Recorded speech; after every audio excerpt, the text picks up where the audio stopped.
박수 올려드리겠습니다.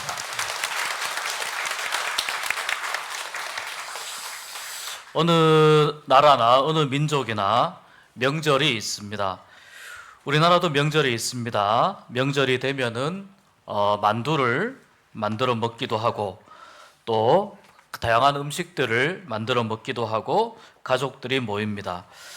이 명절은 보통 가족들이 모이고 형제들이 헤어졌다가 다시 만나는 그런 날입니다.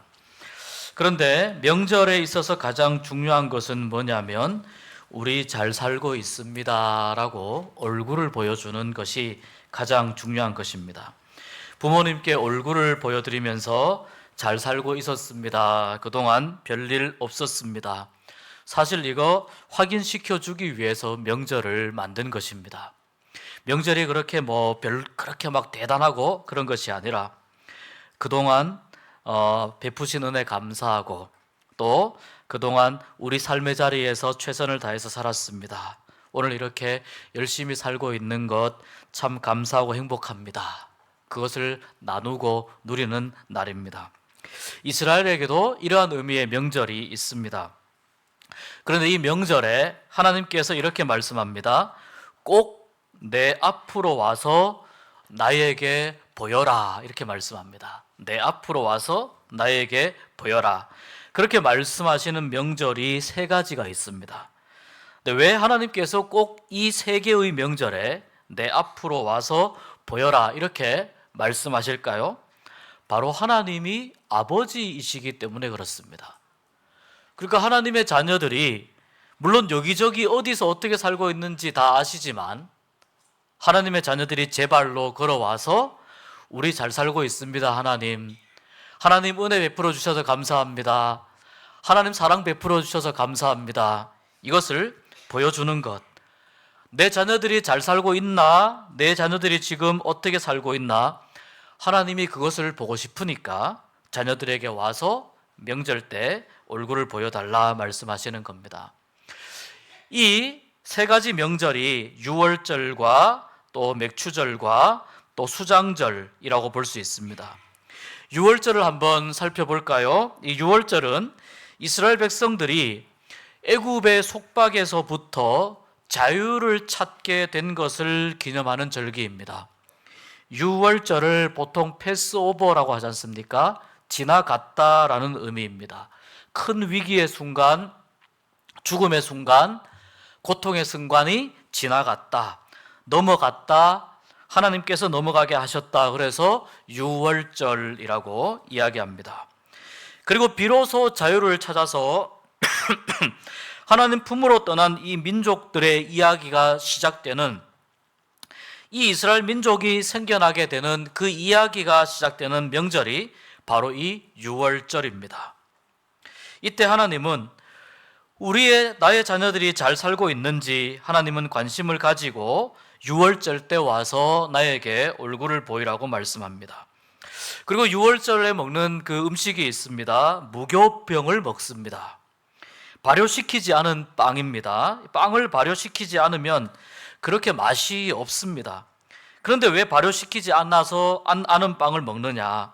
바로 발효시키지 않은 상태의 그 빵을 먹으면서 그때 당시에 그 밤에 그 고난과 불안과 두려움의 밤을 지날 때 하나님께서 우리를 지켜주셨던 것을 다시 한번 기억하라는 겁니다. 지금 우리 아이들이 죽을 상황 가운데 있는데 이 마지막 재앙이 장자 죽음의 재앙이었지 않습니까? 우리 아들이 지금 죽을 수 있는 그런 상황 가운데 있는데 빵이 발효를 시켰건 발효를 안 시켰건 그것이 입으로 넘어가겠습니까? 들어가겠습니까? 그러나 이 밤이 지나면 자유를 찾아서 자유를 찾는 행군을 떠나야 하기 때문에 배를 채워야 하는 거예요. 불안하지만, 걱정되지만, 두렵지만, 그러나 이 빵을 먹으면서 그때 우리 조상들이 그 밤을 지내던 마음을 다시 한번 기억하고 하나님이 이렇게 죽음의 위기에서 우리를 극복해 주셨다, 이것을 기억하고 감사하라는 것입니다. 미처 발효되지 못한 그 떡을 쌓을 만큼, 그 빵을 쌓을 만큼 당시의 상황이 너무나 급박했다는 것도 잊지 말라는 뜻입니다. 오죽하면 반죽하다가 말고 이 빵을 그대로 익혀서 가지고 왔겠습니까? 그런데 이 유월절 만찬은 또한 예수님과 관련해서 예수님이 십자가에 달려서 돌아가시기 직전에 그때 제자들과 함께 예수님이 유월절 만찬을 드셨습니다.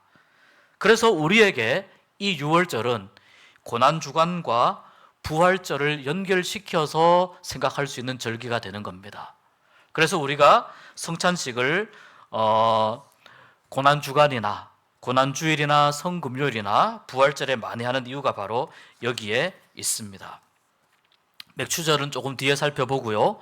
또 하나의 절기가 있다고 말씀드렸는데 장막절, 초막절, 수장절 같은 뜻입니다. 이러한 절기가 있습니다. 이것은 그 해의 모든 추수를 다 마치고 나서 곡식을 창고에 저장한 후에 이제 일주일 동안 하나님이 지금까지 올 한 해 동안 베풀어 주신 하나님 은혜에 감사하는 절기가 이 장막절 또는 초막절, 수장절입니다.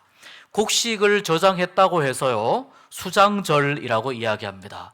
왜 장막절, 초막절이라고 이야기하냐면 이스라엘 백성들이 광야에서 초막에 살던 그때의 그 시절을 잊지 말라는 뜻입니다.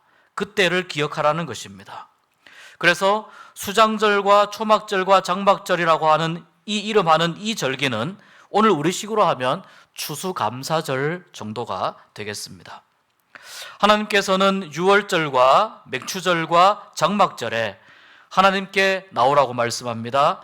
이 절기가 되면 그래서 이스라엘의 모든 남자들은 저마다 자기가 살고 있던 지역을 떠나서 여호와의 성전이 있는 예루살렘으로 올라와서 함께 순례하면서 그곳에서 하나님께 예배하고 하나님께 영광을 돌려드렸습니다. 이제 맥추절을 좀 생각해 보겠습니다. 이 맥추절은 한 해의 농사인 첫 열매인 보리를 추수한 직후에 드리는 감사의 절기입니다. 보리를 처음 추수한 그것을 기념해서 드리는 절기인데 칠칠절이라고도 합니다. 보통 유월절 이후에 7주를 세워서 77에 49, 그래서 49일이 지나서 드리는 절기인데요, 보리를 추수하기 때문에 그래서 맥추절이라고 이야기하기도 합니다. 77절은 49일의 기간을 이야기하는 것이죠.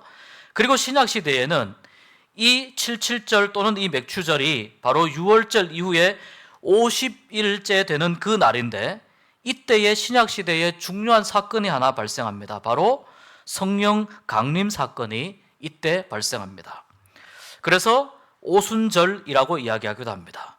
이 날의 핵심은 처음 익은 열매를 하나님께 드리는 절기입니다. 맥추절의 의미를 조금 더 생각해 보겠습니다.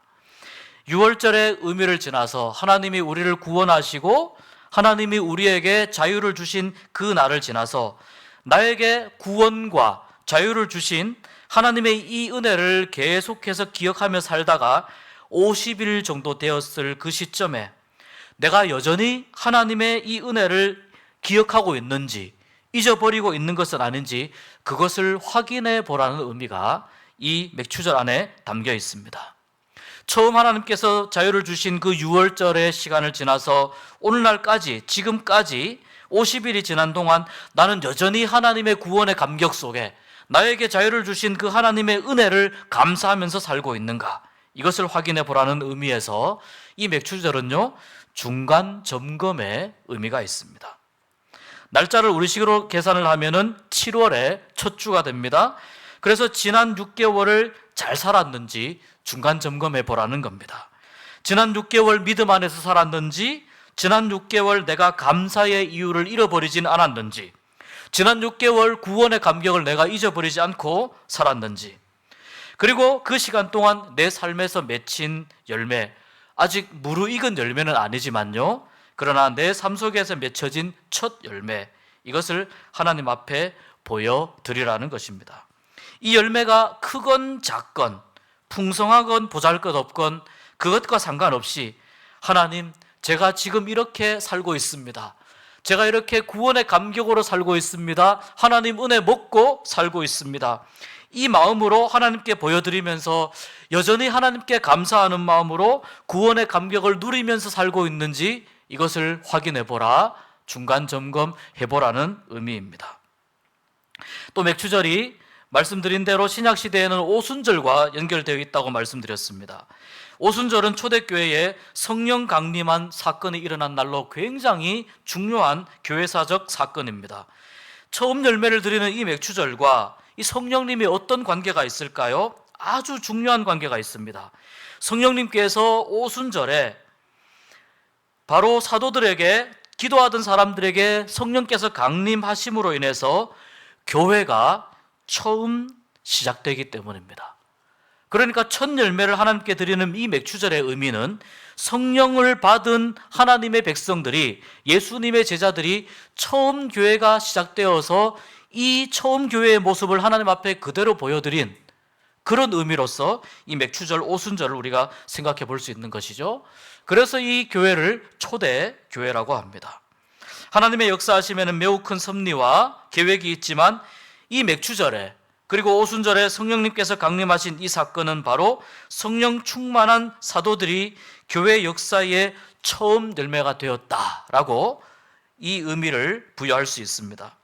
하나님께 처음 열매를 드리는 의미가 가장 큰 맥추절에 성령 강림의 첫 역사가 나타나고 그로 인해서 교회가 처음 생겨난 이 놀라운 사건, 이것을 어떻게 우연히 일어난 일이라고 볼 수 있겠습니까? 바로 하나님의 오랜 시간 속에서의 계획하심과 섭리하심이 이 맥추절, 그리고 맥추절을 지난 이 오순절의 성령 강림 사건으로 이어진다고 밖에 이해할 수 없는 것입니다. 그렇기 때문에 맥추절은 우리가 대강 이해하고 지나가는 그러한 절기가 아니고 성경 속에서 어떻게 지내야 하는지를 잘 살펴보아야 하는 매우 중요한 절기입니다.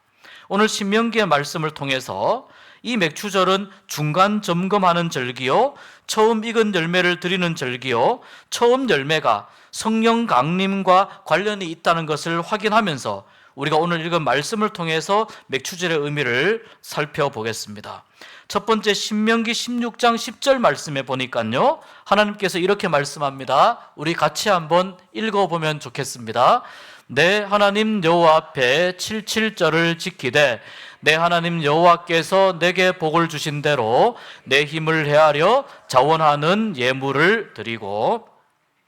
자, 오늘 말씀해 보니까 하나님께서 저마다 각 사람들에게 주신 복의 모양과 크기와 종류는 다 다르지만 중요한 것은 뭐냐면 하나님께서 주신 복을 잘 생각하여 자원하는 예물을 드리라고 말씀합니다.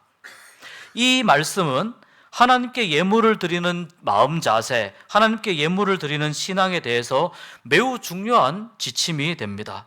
바로 자원하는 예물은 마음에서 우러나서 드리는 예물을 의미하는 것이죠. 우리가 예물을 드릴 때 착각하거나 잘못 이해하는 경우가 종종 있습니다. 예물은요, 우리 마음속에서 우러나서 하나님께 드려야 됩니다. 자원하는 예물을 드려야 된다는 것입니다. 사실 우리가 사용하는 모든 것, 우리가 누리고 있는 모든 것은 본질적으로 생각하면 다 누구의 것입니까? 하나님의 것이죠.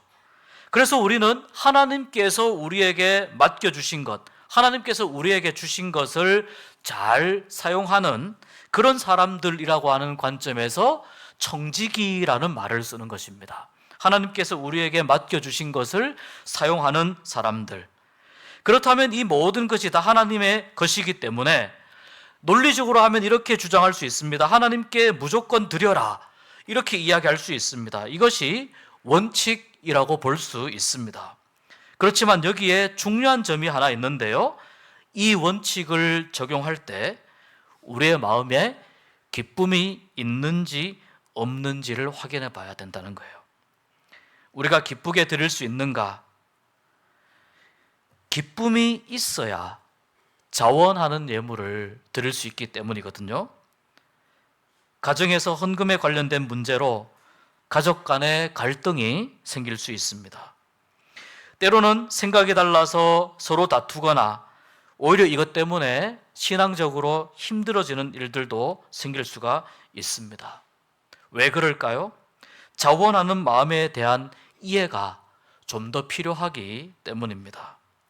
자원하는 마음은 가정에서 경제 생활의 주체가 되는 분들이 서로 의논해서 기쁨으로 드릴 수 있는 상태를 의미합니다. 그런데 감사헌금을 드리는데 감사의 이유가 없고 11조를 드리는데 11조의 원리를 모른 채 드린다면 그 예물을 드리는 행동은 할 수 있지만 자원하는 마음으로 드리지는 못하게 되는 것입니다. 자칫하면 이렇게 생각할 수가 있습니다. 내가 하나님께 이렇게 헌금을 드리는데, 하나님께 이렇게 많이 드리는데 하나님이 나에게 복을 주셔야 하지 않습니까? 라고 때로는 하나님께 떼를 쓰거나 때로는 공로주의에 빠지기가 쉽습니다. 이것은 헌금과 관련된 문제이기도 하지만요, 우리가 살아가면서 하나님을 섬기는 우리의 모든 삶과도 관련된 문제입니다. 그래서 자원하는 마음이 굉장히 중요한 것입니다. 오늘 10절 말씀을 잘 읽어보십시오.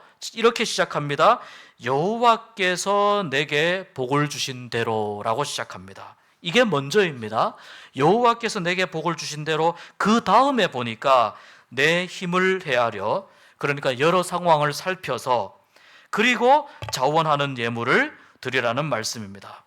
그렇기 때문에 헌금은 받은 은혜에 대한 감사의 마음으로 드릴 때, 내가 받은 은혜를 얼마나 감사하고 있는지 그것을 깨달으면서 드릴 때에 자원하는 마음이 되는 줄로 믿습니다. 맥추절에 드리는 예물은 어떤 의미에서 자원하는 마음이 될까요? 처음 곡식을 거둘 때까지 지난 6개월 동안 하나님께서 나에게 베풀어 주신 은혜를 생각해 보아야 되는 거죠. 지난 6개월 동안 하나님이 나를 어떻게 사랑하셨는지 생각해 보는 것입니다. 지난 6개월 동안 하나님께서 나에게 베풀어 주신 놀라운 역사하심이 무엇인지, 그 상황 속에서 그 모든 삶의 자리에서 내가 하나님께 감사할 수 있는 것들이 무엇인지 이것을 한번 헤아려 보아야 된다는 겁니다. 그리고 그 감사의 이유를 깨닫고 발견하는 만큼 우리는 맥추절에 드리는 예물을 자원하는 마음으로 드리게 되고, 헌금 생활을 우리가 이렇게 할 때 우리의 마음에 기쁨이 넘치게 됩니다. 여러분 반드시 기억하시기를 바랍니다. 하나님께 내가 예물을 드릴 때 내 마음에 기쁨이 넘치는 상태에서 드리는가 아닌가 꼭 한번 기억해 보시길 바랍니다. 맥추절은 바로 이러한 하나님께 예물을 드리는 이 예물의 기본 원리를 가장 잘 깨우칠 수 있는 절기입니다. 하나님의 은혜에 감사하면서, 하나님의 사랑에 감사하면서, 하나님의 인도하심에 감격하면서, 여기까지 이끌어주신 하나님의 놀라운 사랑에 감사하며 내 삶 가운데 감사의 이유를 발견하면서 하나님께 예배하고 하나님 앞에 우리의 얼굴을 보여드리고 하나님 앞에 예물을 드리는 이 맥주 감사 주일에 귀한 절기가 되시기를 주의 이름으로 축복합니다. 두 번째는 신명기 16장 11절 말씀입니다. 자, 우리 한번 읽어보겠습니다. 너와 내 자녀와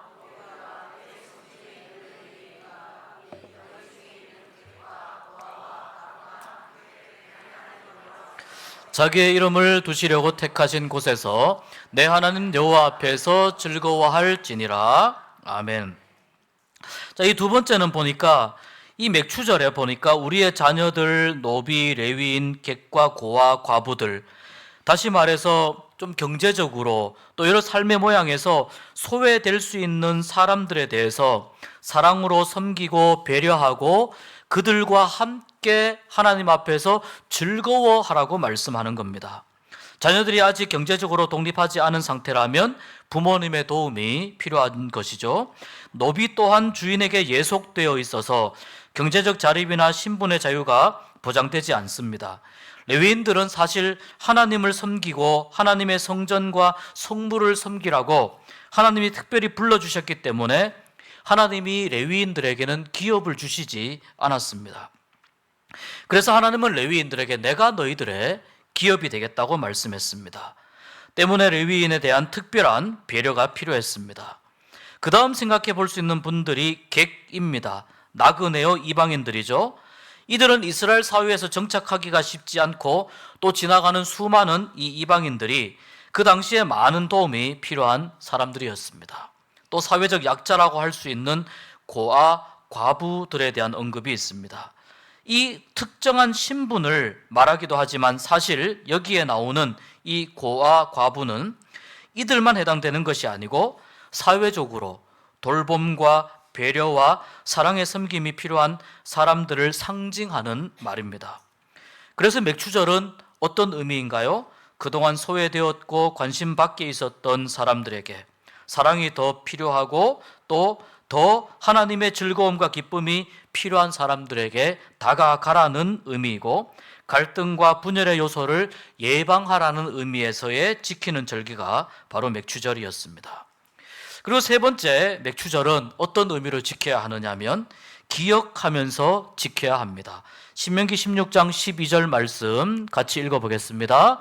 너는 애굽에서 종되었던 것을 기억하고 이 규례를 지켜 행할지니라.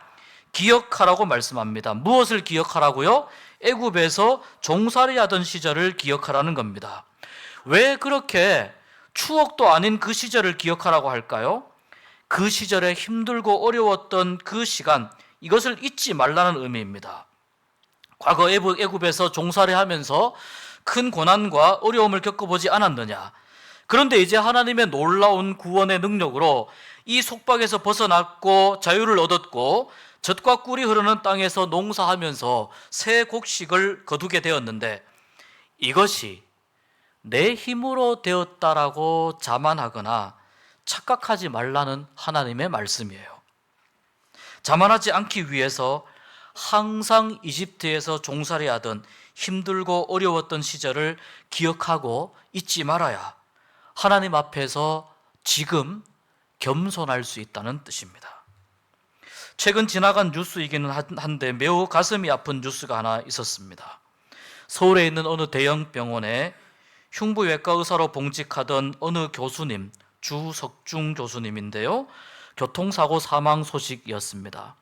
그는 심장혈관 분야의 세계적 권위자이면서 근무하던 이 병원에서 응급수술이 너무 많고 업무의 강도가 매우 높은 이 대동맥 질환 등 이 전문 분야에 헌신하면서 자기의 책임을 다 감당했던 분입니다. 급하게 이루어지는 수술이 많기 때문에 병원 근처 10분 거리에 거처를 구해두고 호출이 있을 때마다 밤낮을 가리지 않고 수술에 참여했는데, 그날도 이 병원의 아파트 앞에서 교차로에서 출근하다가 그만 덤프트럭에 충돌하여서 삶을 마감한 것으로 전해졌습니다. 의사협회에서의 반응을 보니까 이 심장혈관 흉부외과가 흉부외과에서도 업무 난이도가 매우 높고 응급수술이 많아서 이 분야에서 고도의 역량을 발휘한 최고의 석학이라고 합니다. 또 최고의 임상 전문가를 잃었다는 그 큰 슬픔과 비통함을 이 의사협회에서도 표현하기도 했습니다. 대체 불가능한 탁월한 인재, 이런 이야기를 들으면서 평가받던 고 주석중 교수의 아들이 이제 장례가 끝나고 고인이 되신 아버지의 방을 정리하러 갑니다. 아버지의 방 책상과 책장 여기저기 정리하다가 그의 책상 서랍과 책상 아래에 놓인 박스에 수도 없이 버려진 뜯지 않은 라면 스프 봉지들이 여기저기 무더기로 널려 있는 것을 발견합니다. 아버지가 너무 급한 수술을 감당하다 보니까 식사할 시간이 없어가지고요, 배가 고프니까 그냥 생라면을 뜯어서 그것을 깨워 먹으면서 남은 스프를 그렇게 박스에 모아둔 것입니다. 세계적인 석학이요, 누구보다도 잘 살 수 있는, 모든 명예와 부를 누리면서 살고 있는 그 석학이 배가 고파가지고 생라면을 뜯어 먹었다는 거예요. 밥도 제대로 못 먹으면서 교수 연구실에서 생라면 봉지를 뜯어서 먹는 그 장면을 여러분 한번 상상해 보십시오. 그런데 더 마음을 아프게 하는 것은 이 주석중 교수님의 메모에 적힌 기도문입니다. 그 기도문의 내용이 이렇습니다. 그러나 실제 치료 과정에서 제가 무엇을 할 수 있습니까? 아무것도 없습니다. 그 모든 것은 하나님의 손에 있습니다. 이 심장혈관계의 세계적인 권위자이자 전문가인 의사에게는 너무나도 어울리지 않는 소박하고 또 겸손한 신앙의 모습입니다. 최고의 위치에 올라 있는 그 사람이 자기가 최선을 다해서 수술을 하지만 그 마지막 순간 치료와 회복의 놀라운 은혜를 어디에 간구하고 있냐면 하나님의 손에 있다고 간구하는 이 겸손한 모습을 우리가 오늘 볼 수 있습니다. 아무리 탁월한 의사라 하더라도 치료와 완치가 하나님 손에만 있음을 인정하고 하나님 앞에서 겸손할 수 있는 이 믿음을 보면서 우리는 내가 잘 될 때, 내가 탁월하게 잘 나갈 때, 남들보다 뛰어날 때, 아무런 걱정 없이 살게 될 때, 높은 자리에 올라갈 때, 가게 될 때 무엇보다도 우리는 겸손해야 할 이유를 발견할 수 있기를 소망합니다. 애굽 땅에서 종살이 하던 것을 기억하라고 하는 말은 바로 네가 교만해질 수 있는 그 모든 상황에서 잘 나갈 때, 일이 잘 될 때, 가장 높은 자리에 올라갔을 때 그때에도 하나님 앞에 무릎 꿇을 수 있느냐? 하나님 앞에 겸손할 수 있느냐? 이것을 맥추절을 지키는 이스라엘 백성들에게 하나님께서 겸손해야 할 이유로 이 말씀을 하시는 것입니다. 하나님께서 맥추절을 맞이하는 우리에게 주시는 말씀은 중간 점검입니다. 잘 살고 있느냐? 지금 너의 믿음은 괜찮으냐? 혹시라도 나에게 헌금을 드릴 때 불편한 마음 없이 기쁜 마음으로 자원하면서 드리고 있느냐? 지나온 시간을 구원의 감격으로 잊지 말고 살았으며 앞으로 남은 시간도 이 구원의 감격 잊지 않고 감사하며 살아가겠느냐? 혹시 하나님께서 더 나은 형편으로 인도하시고 더 좋은 길로 인도하시며 더 높은 자리에 앉게 하시고 더 많은 것을 가지게 하실 때 바로 그 순간에 하나님 앞에서 겸손한 마음으로 하나님을 섬길 수 있느냐입니다. 어느 찬양 인도자가 찬양 집회를 하는 중에요, 모두들 즐거운 마음으로 뜨겁게 손뼉을 치며 찬양하는 그 순간에 유독 한 청년이 특이한 모습으로 찬양하는 모습을 보게 됩니다. 이 청년은 입으로는 열심히 찬송을 부르는데요, 사람들이 다들 손뼉 치는데 이 청년은 한 손으로 자기의 뺨을 때리는 거예요. 자기의 뺨을 때리면서 찬송을 불러요. 찬양팀들과 싱어들과 스태프들과 인도자가 모두 그 청년의 특이한 행동이 마음에 걸렸습니다. 혹시 저 사람 정신이 이상한 사람이 아닐까? 왜 저렇게 기쁜 찬양을 부르는데 자기를 때리면서 학대하는 것일까? 그런데 조용한 찬양을 부를 때는 너무나 행복한 표정으로 눈을 지그시 감고 부르다가 빠른 템포의 찬양을 부를 때는 어김없이 자기의 뺨을 때리면서 찬양을 부르는 겁니다. 그렇게 그 찬양 집회가 별 탈 없이 은혜롭게 잘 마무리 지었는데 이제 끝나던 시간에 사람들이 하나둘 집으로 돌아가기 시작합니다. 자기 뺨을 때리던 그 청년도 다른 이들과 함께 자리에서 일어섰습니다. 그를 무심코 바라보던 찬양 인도자와 찬양 팀원들은 이 청년의 모습을 보며 소스라치게 놀라고 말았습니다. 그 청년에게는 한쪽 팔이 없었습니다. 다른 이들처럼 손뼉을 치면서 너무나 뜨겁게 기쁘게 찬양을 부르고 싶어 했던 젊은 청년이었는데 한쪽 팔이 없는 거예요. 그래서 이 청년이 선택한 방법은 자기의 뺨을 때리면서 하나님을 찬양하고자 했던 것입니다. 자기의 뺨을 때리며 하나님 앞에 찬양하는 사람으로 서고자 했던, 감사의 노래를 부르는 사람으로 서고자 했던 그 젊은 청년의 모습을 보면서 찬양 인도자는 멀쩡한 자기의 두 손이 너무나 부끄러워졌습니다. 하나님께 죄송하고 견딜 수 없는 마음이 폭풍처럼 휘몰아쳐 왔습니다. 육신이 멀쩡하냐 아니냐, 또는 조금 아프냐 아니냐의 문제보다 더 중요한 것은 내가 지금 하나님 앞에 어떠한 모습으로 서 있느냐의 문제입니다. 이 청년의 찬양이야말로 진정 자원하는 마음으로 하나님께 드리는 살아있는 예배인 줄 믿습니다. 참된 헌신인 줄 믿습니다. 하나님이 기뻐하시는 진정한 예물이 되는 줄 믿습니다. 여러분, 오늘 우리가 맥추감사주의를 보내면서 우리의 감사를 다시 한번 생각해 보는 시간이 되었으면 좋겠습니다. 내가 받은 은혜가 얼마나 큰 것인지 깨닫는다면 우리는 자기 뺨을 때리며 찬양했던 청년처럼 참된 예배와 감사와 헌신을 하나님께 드릴 수 있을 것입니다. 그리고 하나님께 이렇게 고백할 수 있을 것입니다. 하나님, 중간 점검하는 오늘 하나님께 진실한 감사를 드리게 하심을 감사드립니다. 남은 한 해 6개월의 시간도 참된 감사로 살게 하여 주십시오. 아멘. 기도하겠습니다. 하나님